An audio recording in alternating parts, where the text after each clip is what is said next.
really, we're not going to get a break anytime soon, and that's important that people know that. Right, and there's a couple of things at work here, so let's focus on them one at a time. So we just heard from Chip Osowski up along the Anclote River, so let's focus on that first, where when I got into work this morning around 2 o'clock, it was below flood stage.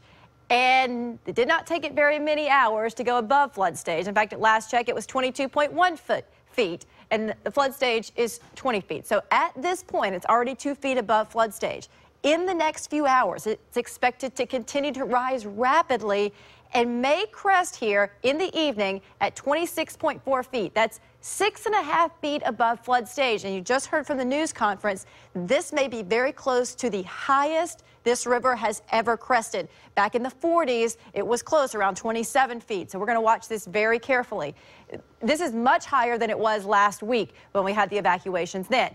Now, second thing we need to talk about is the tide. I had this actually kind of mixed up a little bit before. We're basically at low tide now. The tide is coming in. So the tide will be coming in until about 4:45. Now, this is at one particular tide at St. Pete Pier, so it's a little different depending on where you are. So just know that in the middle of the afternoon will be high tide, and because of an onshore wind flow, we are expecting astronomically high tides. And what that just means is because of it has to do with the onshore wind flow, they could be 1 to 2 feet higher than normal up and down from Pinellas up to Levy County. So high tide at 4:45, which will impact the flooding. Again, when the tide is up, it's much harder for that water to go anywhere, so it's going to keep that flooding around. You just heard the sheriff talk about it. We'll continue to see in Pasco County the flooding on through the afternoon. Then the low tide happens just before midnight. So after the middle of the afternoon, the tide will start going down, and the rain chances also start going down, so that will kind of coincide for you.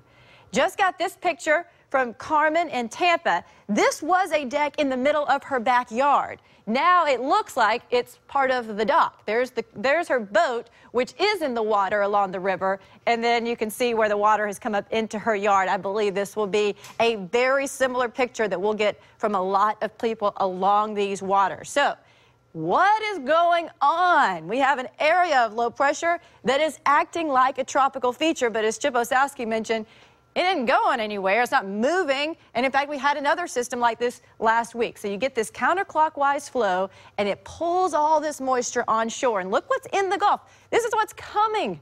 More rain. You see that yellow and red color? That shows you where the higher rain amounts are, the more intense rain. The only good thing I can tell you is that you see the yellow colors here. That means the heaviest rain. It's starting to shrink a little bit. Boy, we hadn't seen that happen in hours now. So the not as intense rain and not as widespread rain either. So again, we are starting to see sort of, at least momentarily, some of the heavy rain come down, although it's still pretty heavy from Newport Richey over to Zephyr Hills and Dade City. In Pasco County, northern portion of Hillsborough County, west of Lutz and Carrollwood, getting some heavy rain there, including the Palm Harbor communities. The thing is, this is the area, Pasco County, northern Hillsborough County, and Pinellas County, where we have seen the most intense rain for the last several days. So the fact that even it is lighter rain now is just still continuing to add insult to injury. Notice in southern portion of Pinellas County, we're starting to dry things out. Same thing for South Tampa. Boy, that's good news. The rain's not coming down anymore, at least momentarily. You head over to Polk County. Again, it's light rain, but not the intense rain that we saw yesterday. So Gene wanted to know how long this is going to last. Well, we could still see pockets, although not as widespread, of the heavy rain right on through 1 o'clock. By 2 o'clock, notice how it's not quite as much rain, not quite as much of the intensity, and we're seeing it continuing to dwindle as we head into the evening, Gene.